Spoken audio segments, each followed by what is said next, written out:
सतयुग में एक ब्राह्मण थे जिन्हें धर्म कर्म का विशेष ज्ञान था। उनका नाम था सोमदत्त। वे सदा धर्म के पालन में ही तत्पर रहते थे। वे ब्राह्मण सौदास नाम से भी विख्यात थे। ब्राह्मण ने ब्रह्मवादी गौतम मुनि से गंगा जी के मनोरम तट पर संपूर्ण धर्मों का उपदेश सुना था। गौतम ने पुराणों और शास्त्रों की कथाओं द्वारा उन्हें तत्व का ज्ञान कराया था। सौदास ने गौतम से उनके बताए हुए संपूर्ण धर्मों का श्रवण किया था। एक दिन की बात है, सौदास परमेश्वर शिव की आराधना में लगे हुए थे। उसी समय वहां उनके गुरु गौतम जी आ पहुंचे, परंतु सौदास ने अपने निकट आए गुरु को भी उठकर प्रणाम नहीं किया। परम बुद्धिमान गौतम तेज की निधि थे। वे शिष्य के बर्ताव से रुष्ट न होकर शांत ही बने रहे। उन्हें यह जानकर प्रसन्नता हुई कि मेरा शिष्य सौदास शास्त्रोक्त कर्मों का अनुष्ठान करता है, किंतु सौदास ने जिनकी आराधना की थी वे संपूर्ण जगत के गुरु महादेव शिव गुरु की अवहेलना से होने वाले पाप को न सह सके। उन्होंने सौदास को राक्षस की योनि में जाने का शाप दे दिया। तब विनय कला कोविद ब्राह्मण ने हाथ जोड़कर गौतम से कहा। ब्राह्मण बोले, संपूर्ण धर्मों के ज्ञाता सर्वदर्शी सुरेश्वर भगवान, मैंने जो अपराध किया है वह सब आप क्षमा कीजिए। गौतम ने कहा, वत्स, कार्तिक मास के शुक्ल पक्ष में तुम रामायण की अमृतमयी कथा को भक्ति भाव से आदर पूर्वक श्रवण करो। इस कथा को 9 दिनों में सुनना चाहिए। ऐसा करने से यह शाप अधिक दिनों तक नहीं रहेगा, केवल 12 वर्षों तक ही रह सकेगा। ब्राह्मण ने पूछा, रामायण की कथा किसने की है तथा उसमें किसके चरित्रों का वर्णन किया गया है? महामते, यह सब संक्षेप से बताने की कृपा करें। यूं कहकर मन ही मन प्रसन्न हो सौदास ने गुरु के चरणों में प्रणाम किया। गौतम ने कहा, ब्राह्मण सुनो, रामायण काव्य का निर्माण वाल्मीकि मुनि ने किया है। जिन भगवान श्री राम के अवतार ग्रहण करके रावण आदि राक्षसों का संहार किया और देवताओं का कार्य संवारा था, उन्हीं के चरित्र का रामायण काव्य में वर्णन है। तुम उसी का श्रवण करो। कार्तिक मास के शुक्ल पक्ष में 9वें दिन अर्थात प्रतिपदा से नवमी तक रामायण की कथा सुननी चाहिए। वह समस्त पापों का नाश करने वाली है। ऐसा कहकर पूर्णकाम गौतम ऋषि अपने आश्रम को चले गए। इधर सोमदत्त या सुदास नामक ब्राह्मण ने दुखमग्न होकर राक्षस शरीर का आश्रय लिया। वे सदा भूख प्यास से पीड़ित तथा क्रोध के वशीभूत रहते थे। उनके शरीर का रंग कृष्ण पक्ष की रात के समान काला था। वे भयानक राक्षस होकर निर्जन वन में भ्रमण करने लगे। वहां वे नाना प्रकार के पशुओं, मनुष्यों, सांप, बिच्छू आदि जंतुओं, पक्षियों और बानरों को बलपूर्वक पकड़कर खा जाते थे। यह नारद जी सनकादिक ऋषियों से कह रहे हैं, ब्रह्मर्षियों, उस राक्षस के द्वारा यह पृथ्वी बहुत सी हड्डियों तथा लाल पीले शरीर वाले रक्तपाई प्रेतों से परिपूर्ण हो अत्यंत भयंकर दिखाई देने लगी। 6 महीने में ही 100 योजन विस्तृत भूभाग को अत्यंत दुखित करके वह राक्षस पुनः दूसरे किसी वन में चला गया। वहां भी वह प्रतिदिन नरमांस का भोजन करता रहा। संपूर्ण लोकों के मन में भय उत्पन्न करने वाला वह राक्षस घूमता घामता नर्मदा जी के तट पर जा पहुंचा। इसी समय कोई अत्यंत धर्मात्मा ब्राह्मण उधर आ निकला।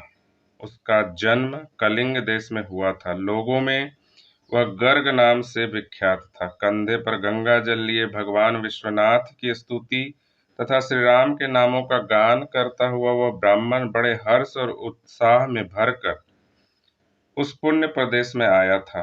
गर्ग मुनि को आते देख राक्षस सुदास बोल उठा, हमें भोजन प्राप्त हो गया। ऐसा कहकर अपनी दोनों भुजाओं को ऊपर उठाए मुनि की ओर चला, परंतु उनके द्वारा उच्चारित होने वाले भगवान नामों को सुनकर वह दूर ही खड़ा रहा। उन ब्रह्मर्षि को मारने में असमर्थ होकर राक्षस उनसे इस प्रकार बोला। राक्षस ने कहा, यह तो बड़े आश्चर्य की बात है। भद्र महाभाग, आप महात्मा को नमस्कार है। आप जो भगवान नामों का स्मरण कर रहे हैं, इतने से ही राक्षस भी दूर भाग जाते हैं। मैंने पहले कोटि सहस्त्र ब्राह्मणों का भक्षण किया है। ब्राह्मण, आपके पास जो नाम रूपी कवच है वही राक्षसों के महान भय से आपकी रक्षा करता है। आपके द्वारा किए गए नाम स्मरण मात्र से हम राक्षसों को भी परम शांति प्राप्त हो गई। यह भगवान अच्युत की कैसी महिमा है।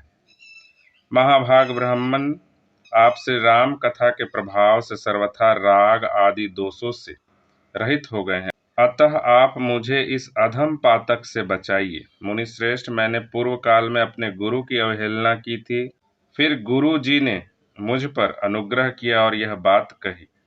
पूर्व काल में वाल्मीकि मुनि ने जो रामायण की कथा कही है, उसका कार्तिक मास के शुक्ल पक्ष में प्रयत्न पूर्वक श्रवण करना चाहिए। इतना कहकर गुरुदेव ने पुनः यह सुंदर एवं शुभदायक वचन कहा। रामायण की अमृतमयी कथा 9 दिन में सुननी चाहिए। अतः संपूर्ण शास्त्रों के तत्व को जानने वाले महाभाग ब्राह्मण, आप मुझे रामायण कथा सुनाकर इस पाप कर्म से मेरी रक्षा कीजिए।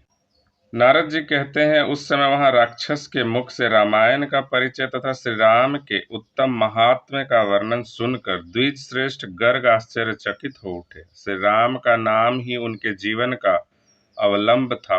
वे ब्राह्मण देवता उस राक्षस के प्रति दया से द्रवित हो गए और सुदास से इस प्रकार बोले।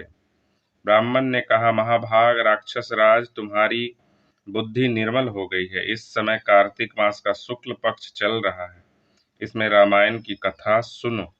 राम भक्ति परायण राक्षस, तुम श्री रामचंद्र जी के महात्म्य को श्रवण करो। श्री रामचंद्र जी के ध्यान में तत्पर रहने वाले मनुष्यों को बाधा पहुंचाने में कौन समर्थ हो सकता है। जहां श्री राम का भक्त है, वहां ब्रह्म विष्णु और शिव विराजमान है। वहीं देवता सिद्ध तथा रामायण का आश्रय लेने वाले मनुष्य हैं। अतः इस कार्तिक मास के शुक्ल पक्ष में तुम रामायण की कथा सुनो। 9 दिनों तक इस कथा को सुनने का विधान है, अतः तुम सदा सावधान रहो। ऐसा कहकर गर्ग मुनि ने उसे रामायण की कथा सुनाई। कथा सुनते ही उसका राक्षसत्व दूर हो गया। राक्षस भाव का परित्याग करके वह देवताओं के समान सुंदर, करोड़ों सूर्यों के समान तेजस्वी और भगवान नारायण के समान कांतिमान हो गया। अपनी 4 भुजाओं में शंख, चक्र, गदा और पद्म लिए वह श्री हरि के बैकुंठ धाम में चला गया। ब्राह्मण गर्ग मुनि की भूरी भूरी प्रशंसा करता हुआ वह भगवान के उत्तम धाम में जा पहुंचा। नारद जी कहते हैं, विप्रवरों, अतः आप लोग भी रामायण की अमृतमयी कथा सुनिए। इसके श्रवण की सदा ही महिमा है, किंतु कार्तिक मास में विशेष बताई गई है। रामायण के नाम का स्मरण करने से ही मनुष्य करोड़ों महापातकों तथा समस्त पापों से मुक्त हो परम गति को प्राप्त होता है। मनुष्य रामायण इस नाम का जब एक बार भी उच्चारण करता है, तभी वह समस्त पापों से मुक्त हो जाता है और अंत में भगवान विष्णु के लोक में चला जाता है। जो मनुष्य सदा भक्ति भाव से रामायण कथा को पढ़ते और सुनते हैं, उन्हें गंगा स्नान की अपेक्षा 100 गुना पुण्य फल प्राप्त होता है। इस प्रकार श्री स्कंद पुराण के उत्तर खंड में नारद सनत कुमार संवाद के अंतर्गत वाल्मीकि रामायण महात्म्य के प्रसंग में राक्षस का उद्धार नामक दूसरा अध्याय पूरा हुआ। तो बोलिए श्रीपति रामचंद्र की जय, ओमपति महादेव की जय।